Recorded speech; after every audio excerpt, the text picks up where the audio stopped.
Welcome to the Awakening Report, where we break through the noise and expose the truths hidden in plain sight. Tonight, we dive deep into a story that's more than just headlines. It's the battle for our future. Why are the cries for peace drowned out by the relentless march toward war? Who are the shadowy figures profiting from destruction while ordinary people pay the price? Picture this: a mother in Ukraine, clutching her child as air raid sirens wail in the distance.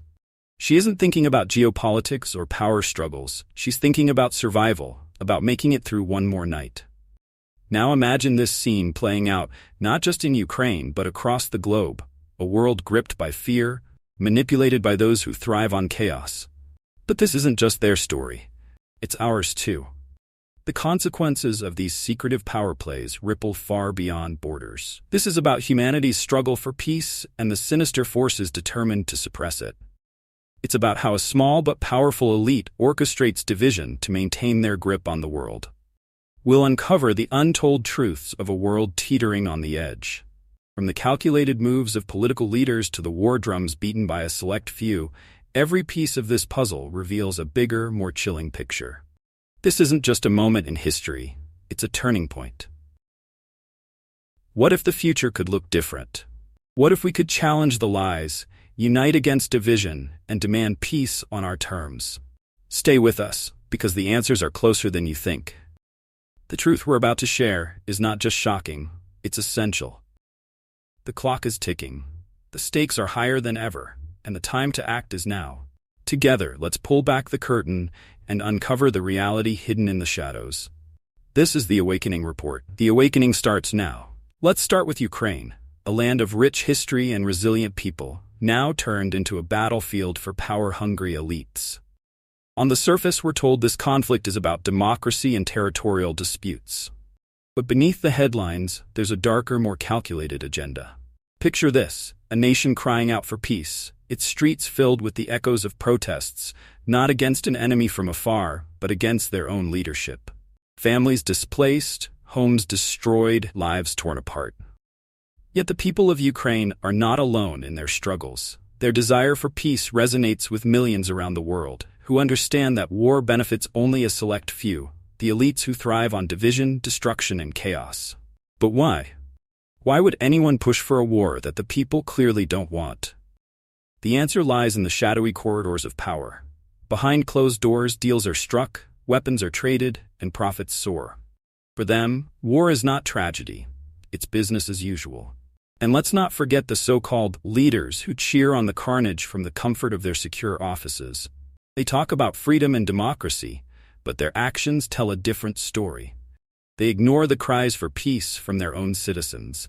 Instead, they double down, sending missiles into foreign lands, escalating tensions, and inching us closer to a global conflict no one truly wants. This isn't a conspiracy theory, it's a documented reality. Just recently, a missile was launched deep into Russian territory. The world held its breath, wondering if this was the moment we crossed the line into World War III. But ask yourself, who gave the order? And more importantly, why? As we dig deeper into this, remember one thing: the people of Ukraine, and indeed people everywhere, don't want war. They want safety, stability, and a chance to rebuild their lives. But the deep state players, the shadow governments, the puppeteers, they have a different plan. Their aim isn't peace, it's control. And the chaos of war gives them exactly that. Stay with us as we peel back the layers of this global chess game, because understanding their tactics is the first step to defeating them. Now, let's look beyond Ukraine. Far from the battlefields and protest lines, there are players in this game that you may never see, yet their decisions shape everything. These are the individuals who thrive on war, who make their fortunes, consolidate power, and ensure their positions through the chaos it creates.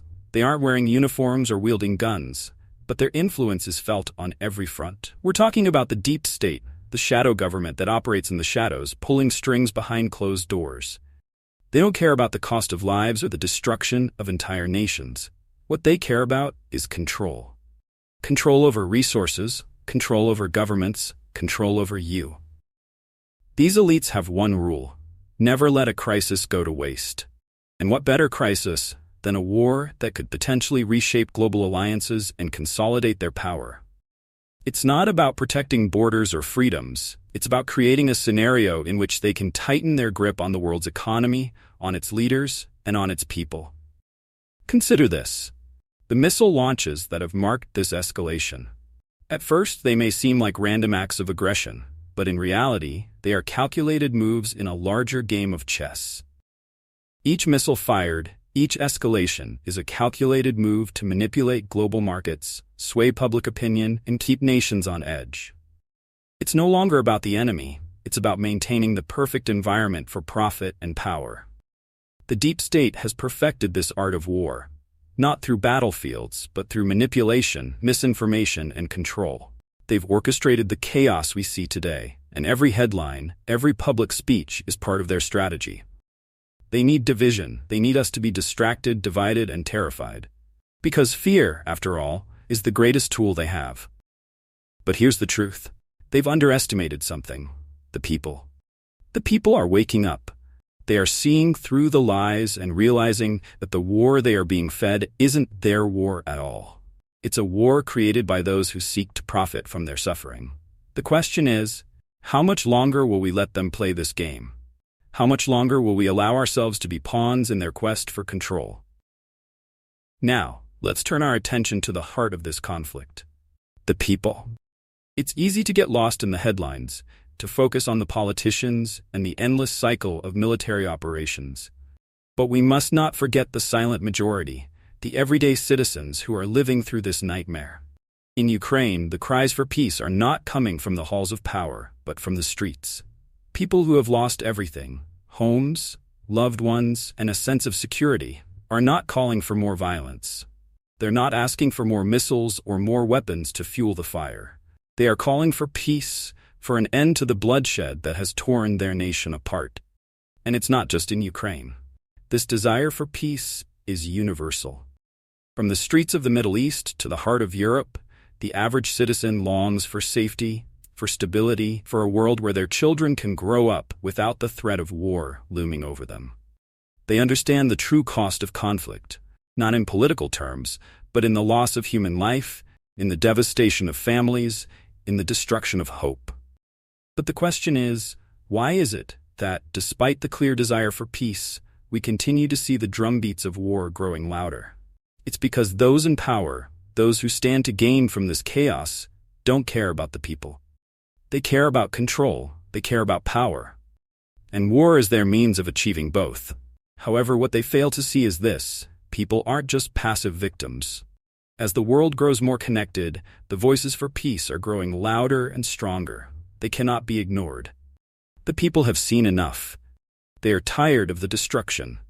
They are tired of the lies, and most importantly, they are tired of the empty promises made by those who never have to experience the pain of war. The people want peace, and their voices are becoming impossible to silence. But will those in power listen? Or will they continue their push for war, even as the cries for peace rise from the very people they claim to represent? We're at a crossroads, a turning point. On one side, the ever-growing push for war, led by those who thrive on conflict and control. On the other side, the quiet but unshakable desire for peace.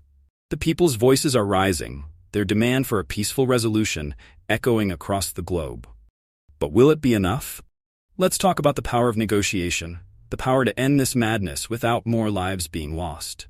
Imagine for a moment a world where diplomacy triumphs over aggression, where dialogue replaces missiles, and where peace becomes the ultimate goal.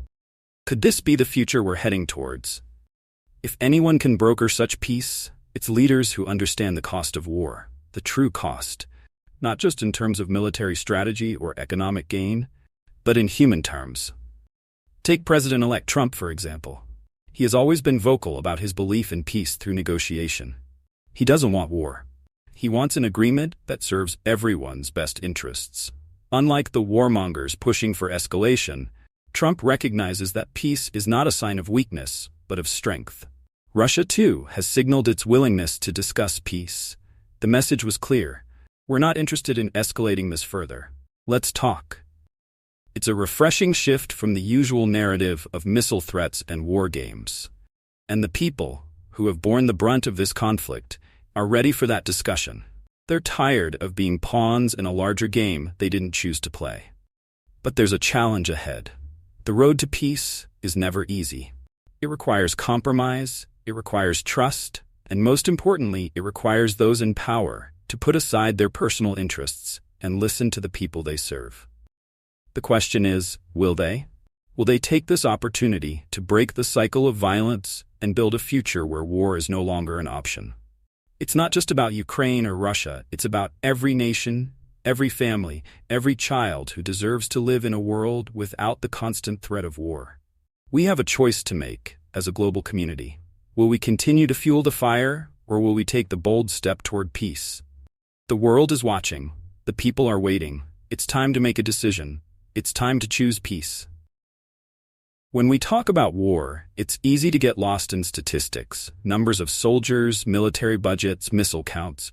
But the true cost is measured not in dollars or firepower. It's measured in lives. The lives of innocent people who never asked for this, but who are forced to endure it every single day. Imagine waking up to the sound of bombs in the distance, not knowing if you'll make it through the day. Imagine having to send your children to school with the fear that it might be the last time you see them. This is the reality for millions of people around the world right now. Families torn apart, communities destroyed, futures stolen. And for what? Power? Control? Greed? What these leaders in their ivory towers fail to understand is the deep and lasting impact of their decisions. The people, ordinary men, women, and children, are not just statistics. They are human beings with dreams, hopes, and a desire to live in peace. They want to raise their children, build their homes, and watch their communities thrive. But instead they are living in fear, wondering if they'll make it through another night.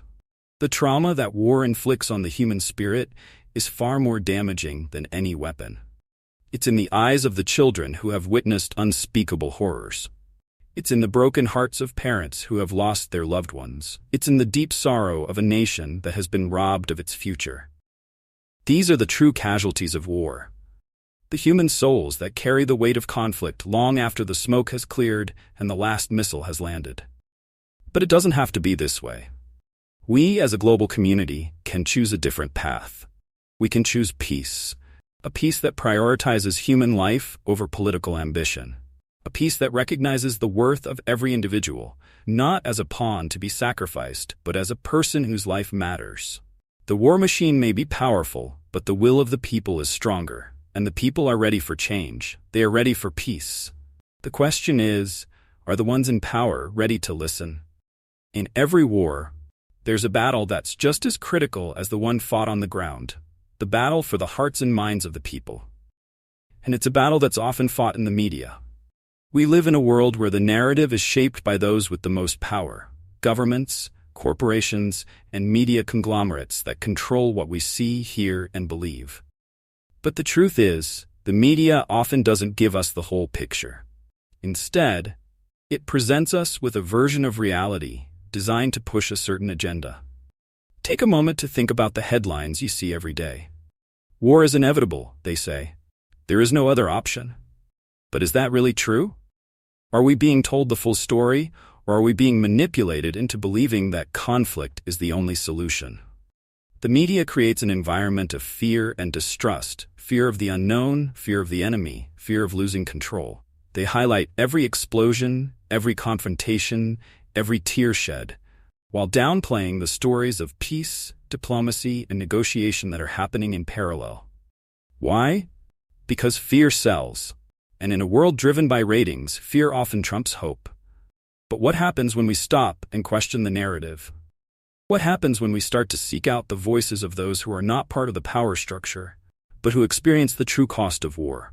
The people on the ground, the civilians, the families who live in constant danger. They are the ones who often see things differently. They don't want war.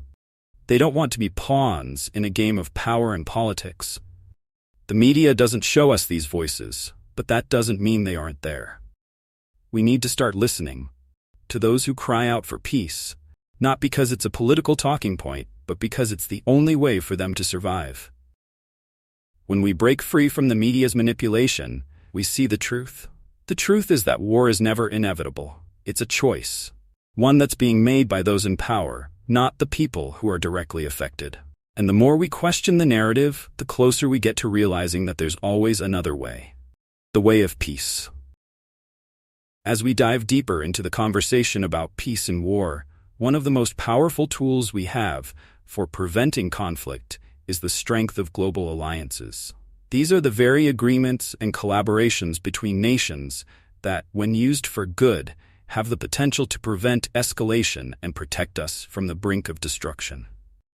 It may seem hard to believe in a time when division and discord seem to dominate world politics, but history has shown us that cooperation can work wonders.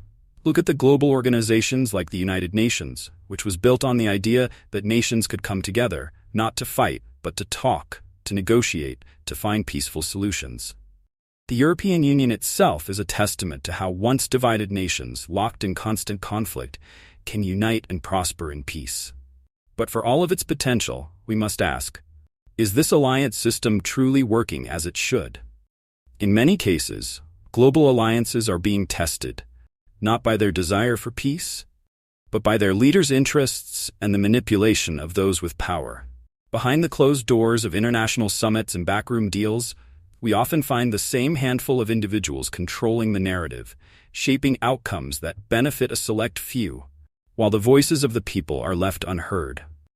What if we could change that? What if the global community could come together with a united front, truly representing the interests of the common people, rather than the agendas of powerful elites?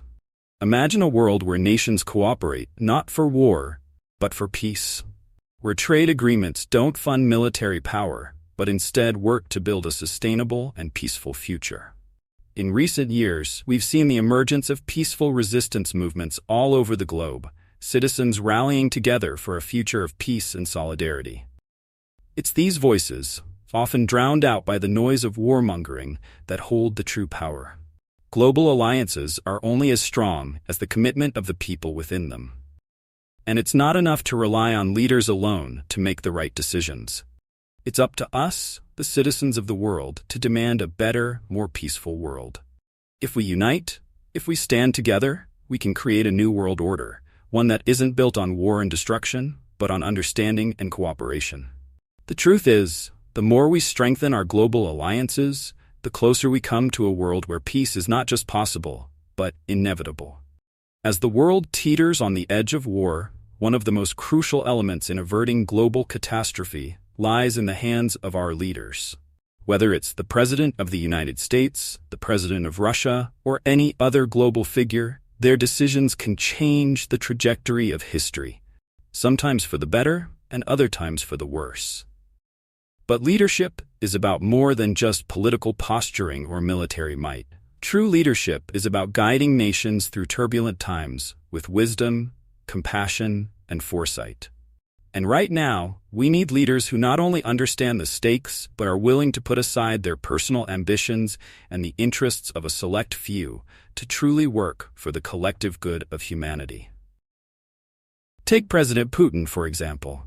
While Russia's involvement in global tensions is often seen through the lens of aggression, there's another side to his leadership. Recently, Putin made a striking statement that he would be open to discussing peace with President-elect Trump. This is not a statement made out of weakness or fear. It is an acknowledgement of the power of diplomacy. Putin knows that war isn't in anyone's best interest, not even his own.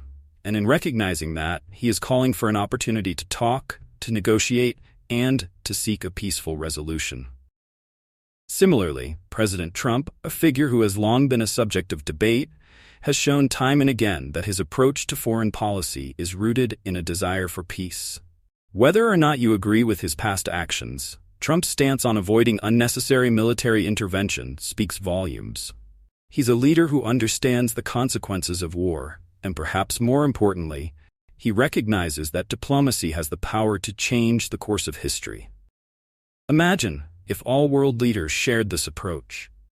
What if they could set aside their egos, their hunger for power, and their allegiance to corrupt systems, and instead focused on what was best for the people of their nations and for the world as a whole? The fact that Putin is willing to talk to Trump about peace sends a powerful message. that even amidst the tension, even with the potential for global devastation, there is still a glimmer of hope. This is the kind of leadership the world desperately needs. The kind of leadership that doesn't rush to war, but seeks out dialogue, compromise, and a way to avoid unnecessary bloodshed. But there's more. True peace cannot be achieved by the decisions of a few powerful leaders alone. It requires the involvement of the people, the ones who will bear the burden of war, the ones who will fight, and the ones who will suffer the most. It's time for us, the citizens of the world, to hold our leaders accountable and demand peace, to let them know that we will not stand idly by while they decide our futures for us. The world is at a crossroads, and it's up to the people and their leaders to choose the path forward. Will we continue down the road of division and destruction, or will we step into the light of peace, cooperation, and understanding? Amidst the power struggles of leaders and the shadow of global conflict, there's one undeniable truth. Peace is not something that can be imposed from the top down. True peace comes from the hearts of the people. It's the people who have the power to shape the future, to demand the kind of world they want to live in. It's the people who can stand up, speak out, and say enough is enough. We will not allow our futures to be decided by the whims of a few corrupt leaders and military elites. Think about it. Throughout history, movements for peace have been driven by the masses. It wasn't just one leader who brought an end to slavery or apartheid. It was the collective will of millions of individuals coming together and demanding change.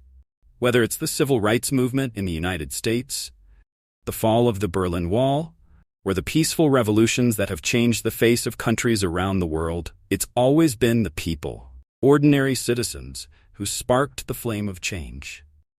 And today, we are at a moment in history where the same power rests in our hands. We may feel small in the face of powerful nations, but history has shown time and time again that when the people unite, they are an unstoppable force. The power of the people is the power of the future, and we must not forget that. So, what can we do? What can we, as ordinary citizens, do to ensure that peace prevails over war?